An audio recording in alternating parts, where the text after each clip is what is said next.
Hello and welcome to all the audience. We have here our next speaker, Mr. John Kepner. Mr. John Kepner is currently the Executive Director for International Association of Yoga Therapists, an organization which is a non-government, non-profit organization trying to work to fix proper standards and have been working on these standards from the very beginning, 2003. Mr. John is not just a management person, but he is also a person who has learned yoga by himself for himself from American Vinny Institute. Along with that, he also was well guided from A.G. Mohan School in Chennai, India, which means he spent some time to understand the roots of India and yoga from there, so that he can bring something which is more relevant in the form of science. Along with that, he once expressed his views in his interview with Rita Tagore about injuries and sickness, where he talked about condition for which therapists are needed, as what we call today as yoga therapist, where he expressed that a person having cancer and wrestling for the diagnosis of the cancer where things are not working, and how we can give some more views and the things which can be worked in stress management at the same time, not only just looking at the chemical management which is happening inside the body. So finally, he started working on bringing proper standards in yoga, and that's how IAYT works with a big team there in US. And he's talking about Mr. John Kepner. He is not only into yoga, he has been having a professional background in economics, finance, non-profit management, etc. So today we have him. We want to understand that if there are standards which has been fixed for yoga therapists, then why are these standards? What are these standards? Where do integrative medicine comes into picture, where Ayurveda is also the part of IAYT learning system? So why and how we will get to know from Mr. John. So we welcome you, Mr. John, and we want you to start the session from here. Well, first let me tell you how delighted I am to be here. And I want to thank you and Karen and Chng and everybody else for inviting me. And I want to tell you a little bit a reason why I'm so interested in this. For over 20 years, I've been dismayed that yoga and Ayurveda are not well available to ordinary people in the United States and elsewhere. And so one of the reasons I've been a member of IAYT for, I don't know, 20 years or something, and I used to write them about why we needed high standards for yoga therapy. And then, be careful what you ask for. So then they wrote me in 2003 and asked me if I'd be the director and lead IAYT into that direction. So that's what I've been doing since 2003, because there's such a need for this in conventional healthcare, integrative healthcare, just a need for it in the world. So I'm just delighted to be here. Let's see.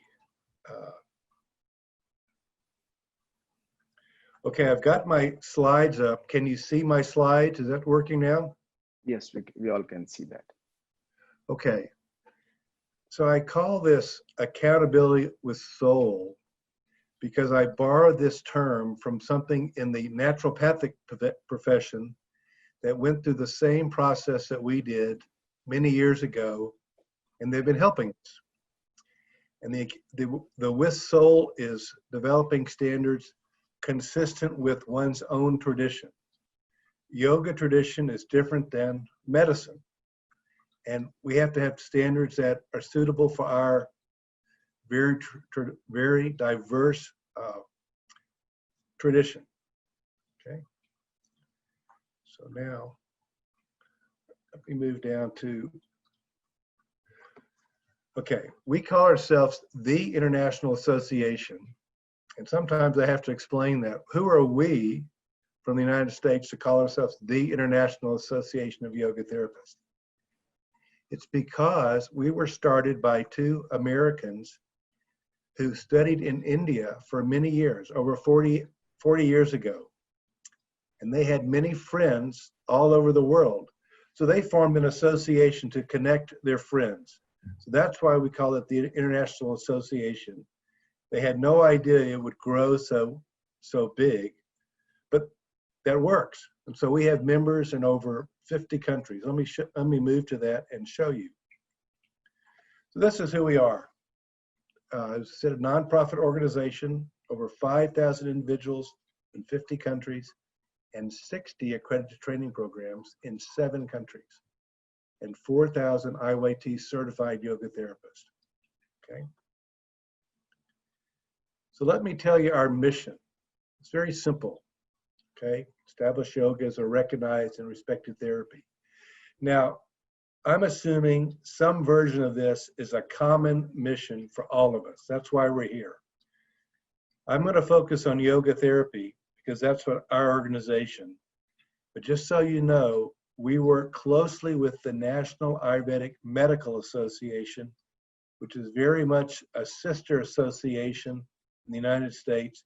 We have similar goals, similar strategies, and we work together a lot to help each other. We have Ayurveda as part of our standards, and they have yoga as part of theirs. Okay. So let me tell you where we're going. This is a key goal, to have this certification recognized and respected, not only by our field of well-trained, well-experienced yoga therapists, but also the healthcare fields that we work in partnership. This isn't, okay, without clear, credible standards, the words yoga therapist and Ayurvedic practitioners actually have no meaning. You have to have clear standards for that. Healthcare runs on well-defined credentials, as well as many other pillars, okay? So let me share just a few of the other key pillars we have.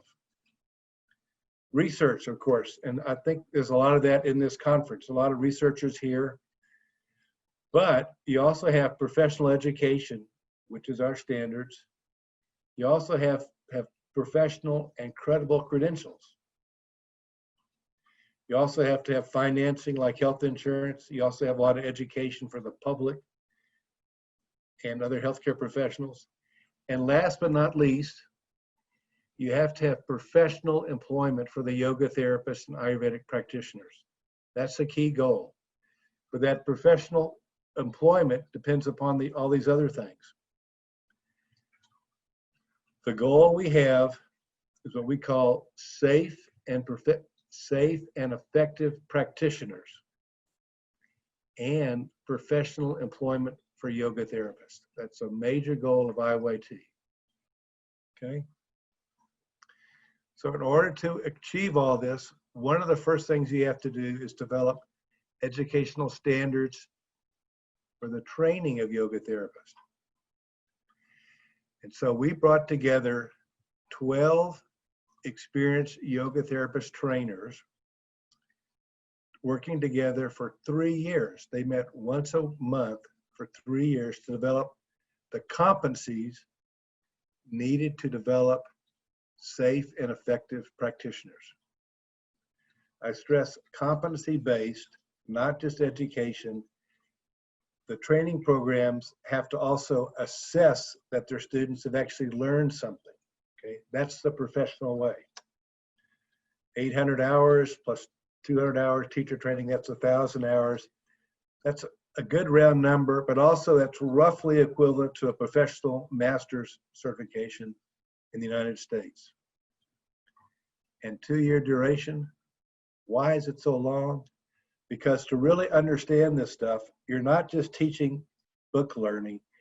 You have to have it embodied in yourself so you can communicate it in a meaningful way immediately to many different types of students, particularly students that are compromised with their health. Now, I stress developed by yoga therapists. Again, this group of 12, you need specialized knowledge to work with vulnerable populations such as cancer, back care, depression, digestion, psychospiritual issues. For example, as was said earlier, what happens when you're immediately diagnosed with cancer? For some people, in some contexts, that's a spiritual crisis. Yoga is almost uniquely structured to help people in that situation. And I have actually worked with people who were diagnosed with cancer, went through treatment, and then the medical field had nothing else to offer. Well, they needed a lot more to help go through this process. Okay. Last but not least, our standards are only 1,000 hours, okay?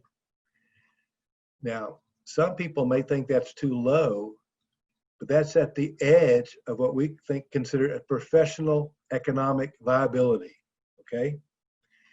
The original standards were probably 4 years long and probably equivalent to a PhD in yoga therapy. Well, that won't fly yet, okay? So these standards have also been adopted in Australia, by the Australian Association of Yoga Therapists, Yoga Australia, and the standards of the British Council of Yoga Therapy are similar. They're just not quite as long, okay? And we work closely with all these other organizations.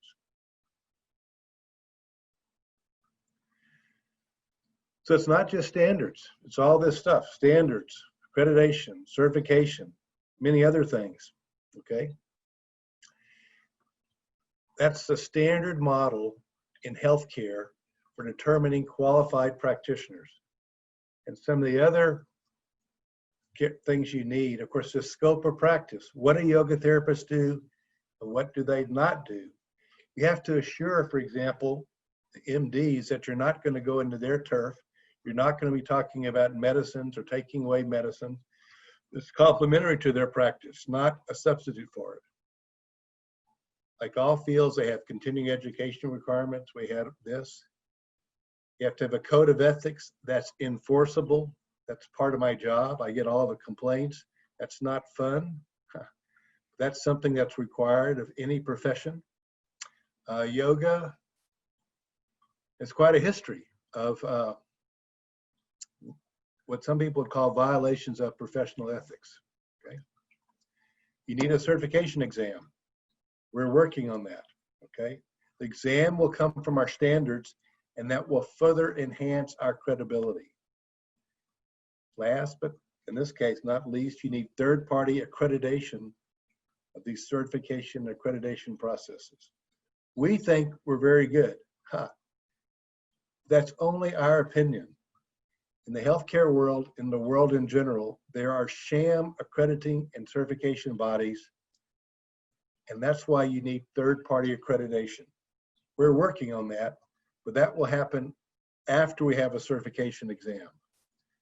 I don't want to scare anybody about how much this is just the process of becoming professionals, and anybody that's a professional healthcare practitioner has done some version of this. And Dr. Satyam and others, I'm sure, can explain that in their path and how this works in Singapore. Okay. Now, I want to give an example of one significant event that happened with integrative medicine in the United States. The United States, like everybody else, is going through the COVID crisis. Okay. The government is trying to help healthcare practitioners. So this organization in the United States called the Integrative Health Policy Consortium, which is a collection of the alternative people, the medical schools, people like us, they made a recommendation to the Congress in the United States to define healthcare practitioners as licensed by the state or nationally certified. Where does that come from? First, this comes from this group has been working, IAYT has been a member of this for over 10 years. they recognize that they would like to bring in Ayurveda and yoga into integrative medicine. So this to me is an explicit recognition of this. Now, what does that mean? That means that you have to do all the things we talked about, plus having a certification exam, plus to be third-party accredited by an independent organization, okay? So that's what we're doing. And you must have something similar to this in Singapore. I don't know, but I'm sure, I expect something like this is around the world. Other things have happened. Recently, probably the largest insurance company in the United States is trying to bring yoga therapy into orthopedic clinics as a non-pharmacological alternative to pain management. The United States, I don't know about you guys, but has an opioid crisis where people are using drugs too much to handle pain. Yoga and Ayurveda has a lot to answer that's not using drugs here. That's another important change that's happening now. Now, one of my interests is this global convergence towards high standards, and that's happening. I want to give a lot of credit to the Australian Association of Yoga Therapists. They're the first person that published standards way back in 2006. The British Council of Yoga Therapy published their standards in 2002. We started by looking at what Australia did, and so we used their standards as a base. Since then, we've grown, and of course, and now Yoga Australia, which is a separate peak body in Australia, they have all these groups have essentially adopted our standards. And this is where we are now with respect to the standards from, I'm going to use the word west. Is Singapore east or west or both? I don't really know. You guys can help me on that here. I mean, I know Singapore is one of the global cities. Yeah, so actually the combination of both. Well, I can't wait to visit in person one of these days here. I've actually heard such great things about Singapore from my friends, my brother, and other people. Okay, we all have common goals. When I say educating the public, much of the public doesn't know the difference between a quote, I'm going to call it a regular yoga class versus yoga therapy. You may have that same issue in Singapore. You also have to educate healthcare fields because often they don't know. It's our goal, we want to integrate yoga therapy and Ayurveda into integrative healthcare. Now, IAYT has a lot to share, and that's one of the reasons I'm here, and I want to give you some examples, okay? We have a website that's public-facing, the website called yogatherapy.health. It's aimed at the public seeking a yoga therapist and also healthcare practitioners who want to know what yoga therapy is. You are free to look at this site and see if there's something that might serve your own school and your students, okay? Part of it's aimed at healthcare professionals, and of course you have to emphasize research in that. So there's actually a lot of research on this site here. Now, one of the questions is, how do you get the East and the West on one tabletop, okay? Well, my answer is actually not very relevant right now because it means come together in person. So one of these days, we'll get back to that. We all pray. This is something that was initiated by the Japanese Yoga Therapy Association in conjunction with something called the Asian Yoga Therapy Association. And this happened back in 2008. Look at all these happy people. This came together without really any big agenda, without any big structure, but to bring people together and to commit to work together.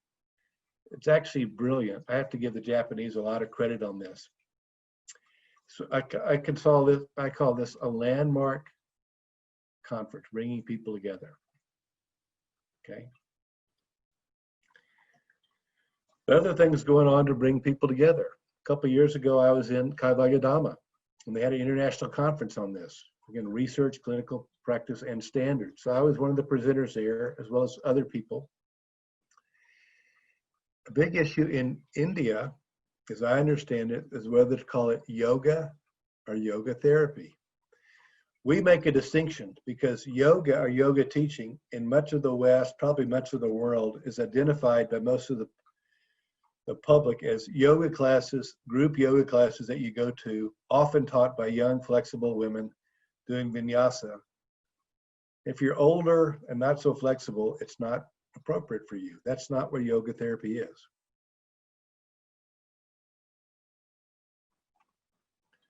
Okay. I'm getting more messages. Now, there's another exciting effort going on by the World Health Organization, and I was at this meeting, I guess, the February before last. This is the World Health Organization working with everybody, but particularly AYUSH in India and 16 global representatives. It's very sage to do this. The goal is to set benchmarks for yoga and healthcare. Now, I have some editorial comments. This was an enormous effort, well-intentioned, but rushed, okay, rushed. They did this in only 3 days. That's, you know, most people did not know each other. IAYT took 3 years with a dedicated group. We took a lot of back and forth. So this is potentially very important, and I'm personally dedicated to the success of this intention, but we need some more work on this. Also, standards that are relevant for India. India is unique because of the culture and the structure of yoga in India. Also, the Prime Minister is really behind integrating yoga and Ayurveda into their universities. In that context, they're way ahead of us, and they have a Prime Minister supportive of this. That's not the case. It's not the case in the United States. We have a different approach to this in the United States. All sorts of other global collaborative efforts are going on. This happened last year at this emerging European Yoga Therapy Association. Again, that's some happy people coming together and working together. I must give them a lot of credit, particularly that woman right in the middle, Lisa Kaylee Ishley. She's quite an international yoga diplomat. Now, what I want to share is this vision I've had for many years, particularly as I've become more involved with international efforts. It's simply a global convergence towards high standards to make this a meaningful term and a meaningful practice all over the world. And so to do this, I'm committed, and I think many people are committed towards long-term continued collaboration and friendships, working together for the common goal, the common good, okay? So that's the end of my presentation, my talk, and I want to thank you so much for this opportunity. I can't tell you how much it means to me to do this. And I'm willing to answer or try to answer any questions, concerns, objections, and criticisms that you might have, okay? Okay, thank you. So thank you, Mr. John, for this wonderful, the details of accreditation and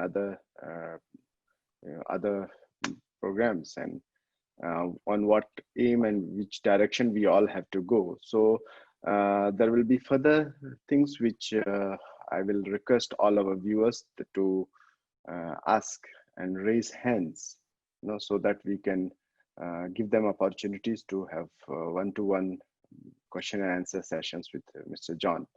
In the meantime, I will like to have some answers of the questions. So, Mr. John, first thing which always comes to us as a teacher, that why this much of time spending on practicum, Okay. For us, it's field training. So just to make it more relevant, yes. As you know, and anybody that's done this before, nothing replaces actually working yourself with students. That's your best education, actually. That's where you can start to apply what you've learned here. So we consider that a key part of training is to have at least 150 hours of practicum, and plus 30 hours of mentor practicum when you talk to your mentors here.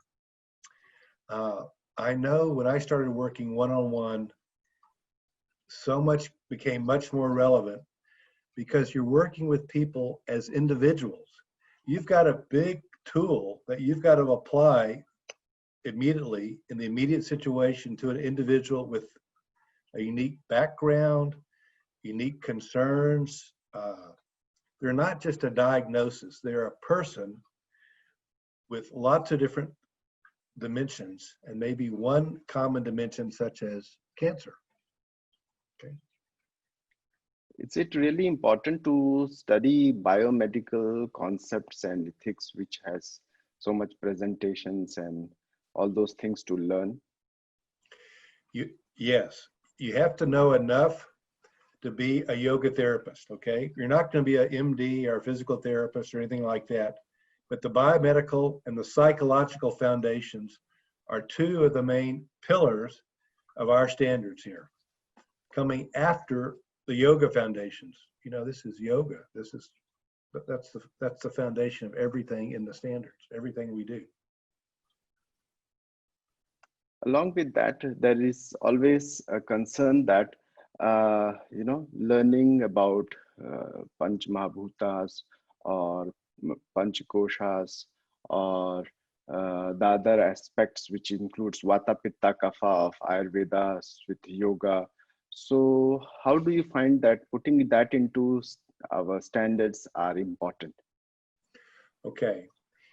In the United States, I've observed more and more interest in Ayurveda and more interest of integrating Ayurveda into yoga therapy. That's gradually developed over the years. And so at least some Ayurveda is in our standards, okay? You're not going to be an Ayurvedic practitioner, but we want people to understand those weird terms that Ayurvedic people use, like Vata, Pitta, Kapha, okay? I mean, you have to, the yoga therapist has to understand the concepts so they can communicate those to people that are not at all familiar with that Ayurvedic terminology. Barbara wants to ask a question from you. Yes, Barbara, please. You can unmute yourself. Good morning first. And first I would like to say thank you for your great vision that you would like to bring yoga to a higher standard. And in the beginning you mentioned you are running several accredited training programs in 7 countries. I would like to know what kind of countries are there? Where are the accredited training programs run? Okay, very good question. I'm glad you asked that. Okay, most are in United States and Canada, okay? But also in Amsterdam, Netherlands, also in Israel. There are 3 in India so far. There's 1 in Australia. There's 1 in Argentina. We have another applying from Chile, and we have another, I think, will apply from France. So they're coming across, the international acceptance of these standards is growing, and it looks like it may be starting a what they call it, not a snowflake, a snowball. You know that term here? Okay, that's starting. But also, we work closely with the Australian associations and the British associations. So if people want to be accredited in their country, that's okay. I mean, Australia uses the same standards we do, and we have reciprocity with them. The British standards are not quite as high, same concepts, but they count hours differently. We recognize that there's different ways different countries can do that, but I can tell you all the infrastructure required to develop standards and accreditation and certification and continuing education and code of ethics and all that stuff requires financing. So IAYT has the size to do that. If other people want to do that, fine, we'll help them. Otherwise, they can work with us. Okay. Thank you. Thank you. There is another And question. where are you from? Where are you from? I just. I'm from Germany, so Germany. I'm from Amsterdam, and that's okay. That's close to my home country. But as I understand as well, in Amsterdam, it's not the same category like in the US, right? Well, we have one fully accredited program in Amsterdam. I forgot what they're called, the Yoga Therapy Institute or something. It's on our website, okay? We have another question coming from Ms. Megha. She says that my question to Dr. Kepner is, yoga philosophy is sometimes very heavy and hard to explain when she's working with patients, especially in their intellectual Vijnanmaya kosha. So basing on the learning of this entire process of standards, how and where it really helps us? Another very good question.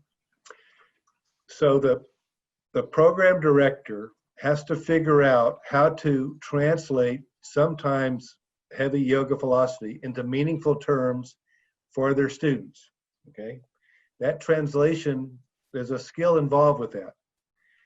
Now, one of the things that IAYT does, we have something called a meeting of schools every year, where school program directors can talk about how do they do this, how do they do that, all those things that program directors have to figure out. And they have to be able to translate that philosophy consistent with their own lineage. The Kundalini people do it differently than the Iyengar people, than the Vinaya people, than the Phoenix Rising. I don't know all the different lineages in Singapore, and certainly not India. But that's part of the art of teaching, to translate this in meaningful terms to students so they really understand enough to be a good yoga therapist. Okay. We have another question coming from Japan, Mika. So Mika is now in Japan, so she's asking from there. Yes, Mika, please, you can unmute and you can ask. Hi. Mr. John, it's an honor to be in the participate this conference. It was so interesting. And as Dr. Sadam said, I'm Japanese. I'm from Japan now. So in earlier slides, you mentioned about one of your IAYT goal or mission is to educate the public, and I truly agree with that. And as like an individual therapist, how can we do? What can we do? Can you give me the advice how to educate the public as a one therapist? I'd be happy to. Okay, that's a very good question. Actually, two-pronged answer, okay? First, on that website, I talked about yogatherapy.health, okay? You can use that, see if that's helpful to you. Now, it's all in English. And now, Japan, like every other country, is unique. And Japan has at least two yoga therapy organizations. The Japanese Yoga Therapy Association, I think, is the biggest, and that's one we've worked with. There's another one that I forget the name offhand. On our site, under affiliates, we have two organizations from Japan. You might want to look at their websites and see how what they're doing also helps you in the unique culture of Japan. My vague understanding of Japan yoga therapy, it's a little more, I'm going to call it psychologically oriented than some of the programs in the West. I do agree with you, yeah. You do or don't agree? I do agree. Okay. And that's been fascinating to me to see some examples of that, okay? Mr. John, we have another question coming from Dottie. Dottie is saying that considering that, let's say we are a therapist, and how can we get patients? Like, is it from the hospital or from the yoga center, or those who are independent advertising companies, advertised companies as holistic medicine companies? So how do we get the clients? Okay, another very good question. the way I see it, we actually have two markets, if you will, okay? One market is the classical yoga teacher-student relationship. That's all done independently of hospitals and healthcare and stuff like that. And that's happened for a long time. It's currently happening in the United States and probably all over the world. Depends on an individual's reputation, and typically they're working with a yoga studio, okay? You can look at some of the websites in the United States or accredited programs and see what they do. However, the other market, if you will, is conventional healthcare in hospitals and other conventional healthcare centers. Right now in the United States, some hospitals have yoga therapy training programs. Some don't, okay? We don't really know the extent. That's a whole other thing, but the IAYT and the Society for Integrative Oncology are working together to get a research project going on how much yoga therapy is actually done in cancer centers in the United States. That collaboration is actually very exciting to me. But one of the things we do to provide our certified practitioners, we give them a PowerPoint, or they can take a PowerPoint that they can show, like a hospital. Here's what yoga therapy is. Here's the research behind it. Here's how you might want to incorporate that into your system.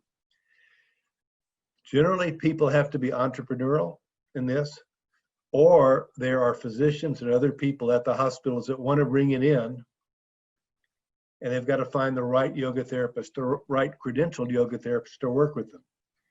And there's some good examples in the United States and elsewhere.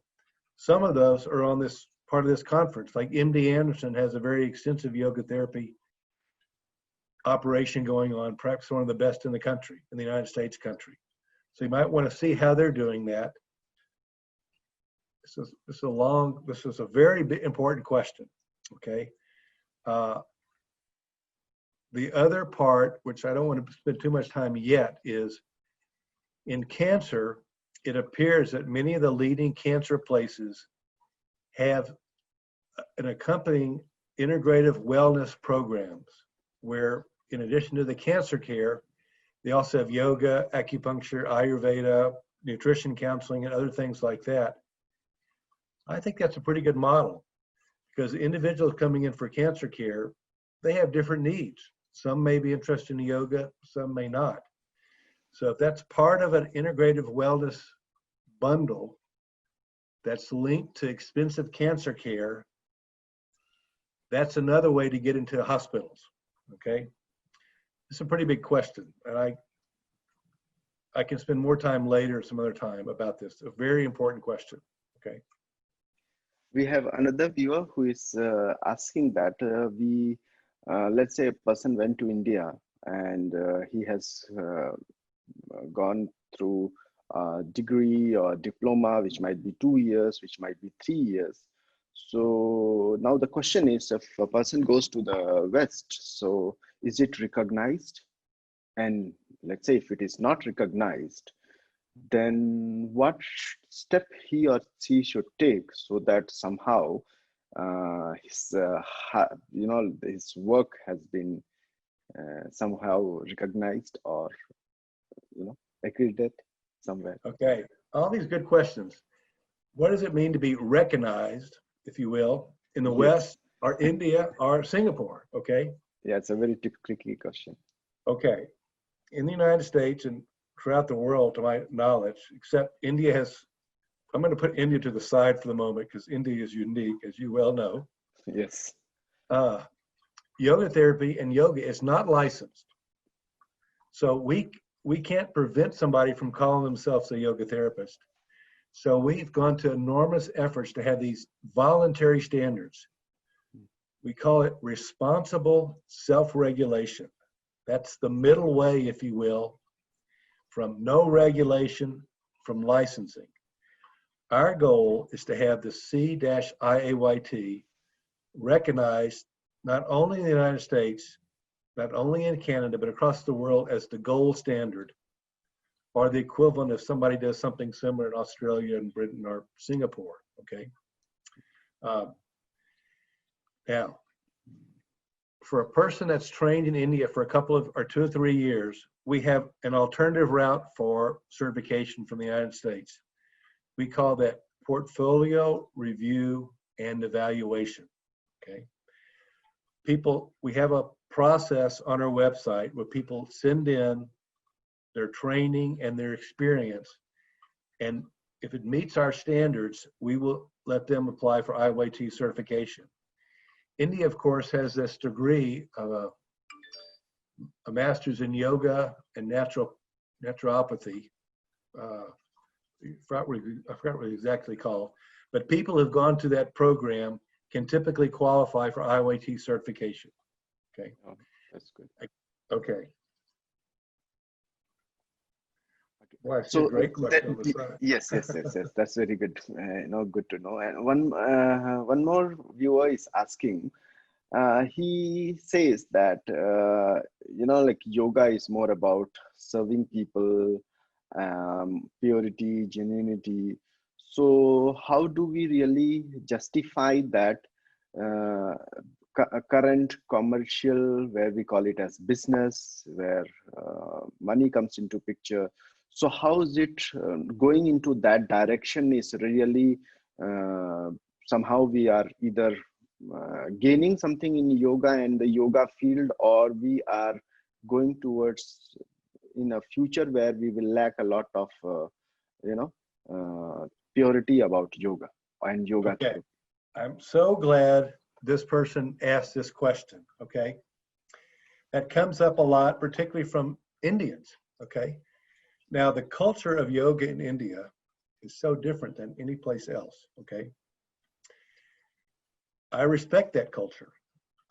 I've been there many times, and I am awed by the yoga when I go there to the ashrams and stuff.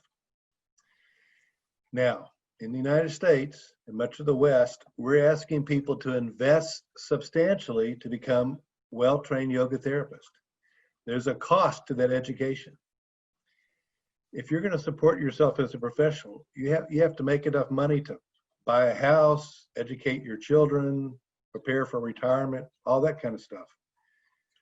We can't ask people in the West to make that sacrifice unless there's some way to earn that back as a yoga professional. That's the big challenge in, I'm going to say the West, but what about Singapore? Okay. Now, again, India is unique in this, but India also has professional MDs, they have professional physical therapists, all that kind of stuff.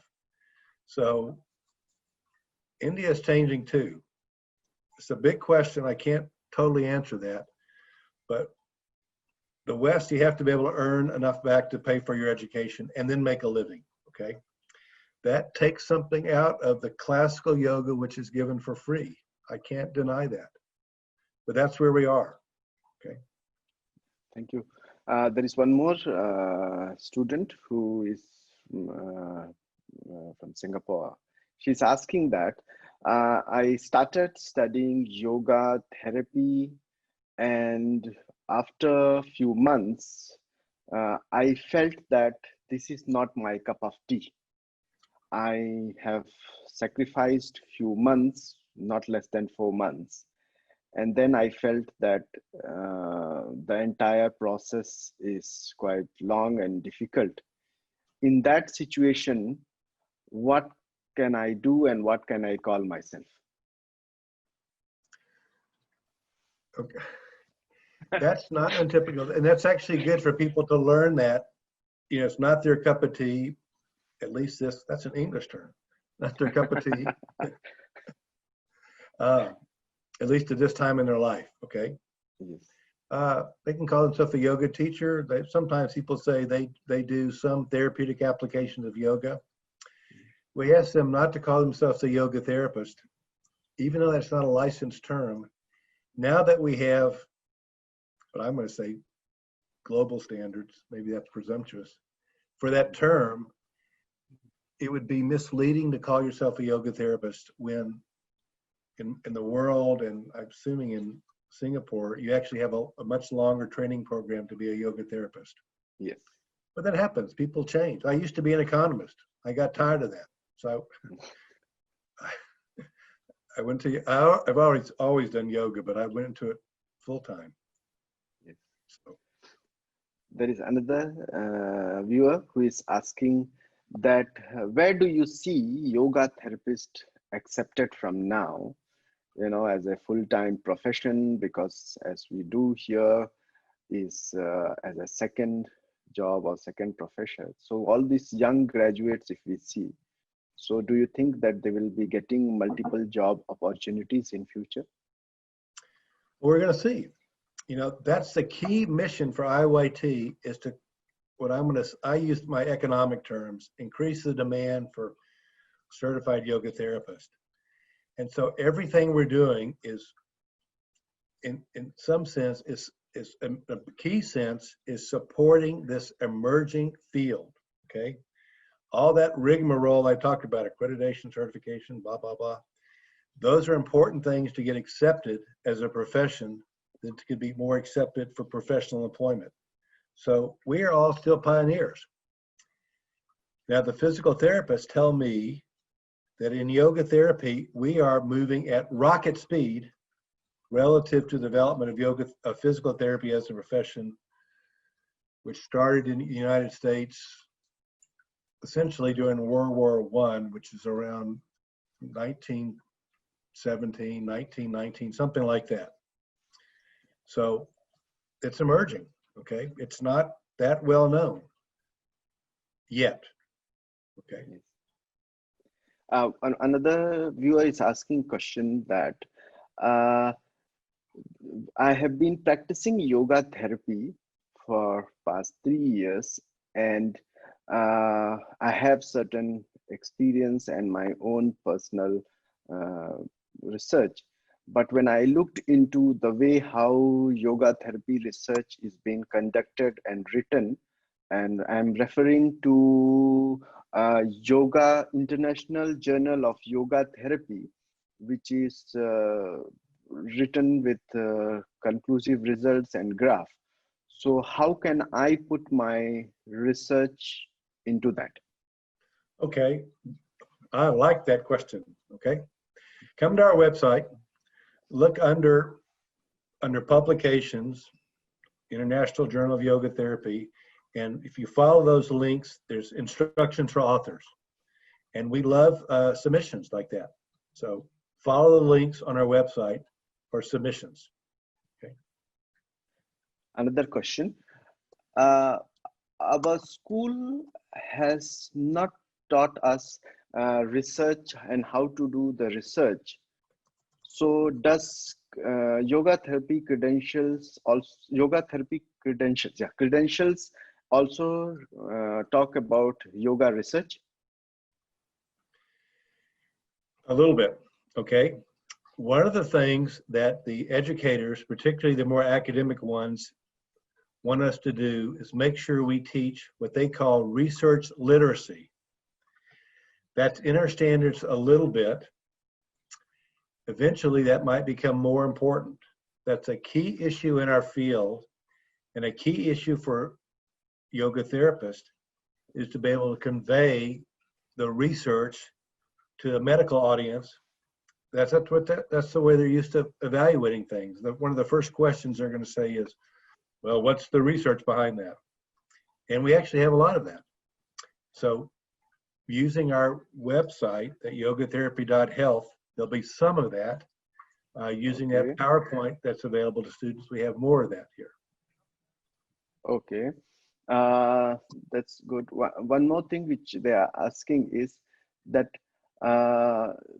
doing multiple patients in a class, which can be of different diseases, is this correct?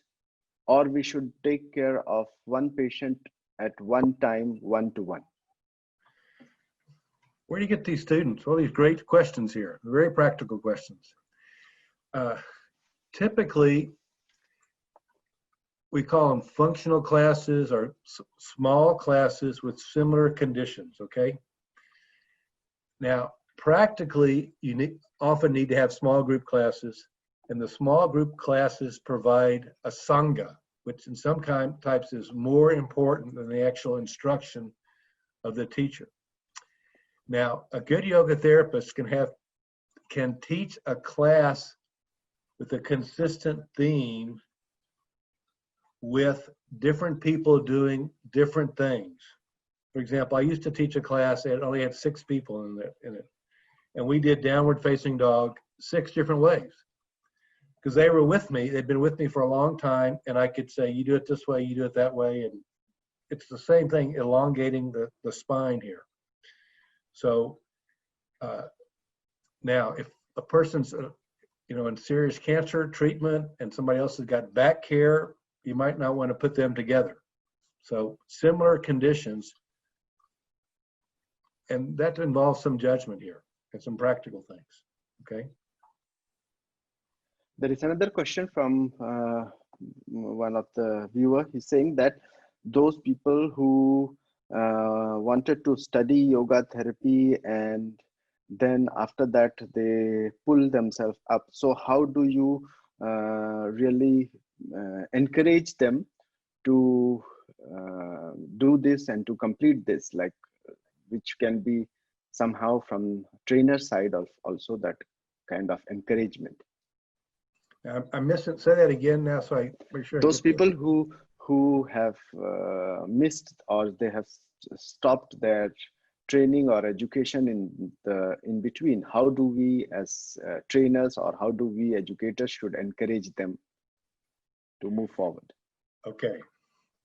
I think you're asking if people have stopped, how do you encourage them to move forward? Okay. Well, they have to have space in their lives. Okay. And they have to have, it's their time to do this. Now, sometimes people when they're younger, they can create space. They're very dedicated. Other people are older and they want to change careers, sort of like me. Other people get injured. Now, injury is often an illness. Injury and illness is often the best teacher in yoga, right? So sometimes this happens, they use their yoga and Ayurveda to heal themselves. Then they get more interested in, well, actually becoming a yoga therapist themselves. And they have a lot of credibility because they've been through it.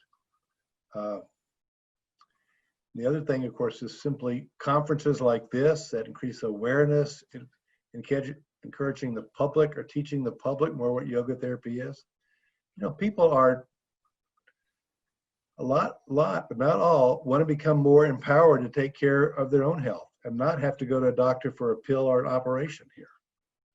I think that consciousness is developing all over the world. Okay, that's nice.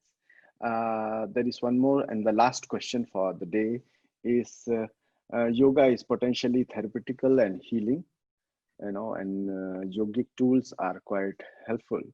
So by combining Ayurvedic principles, specific Ayurvedic methods, do we need medical professional advice?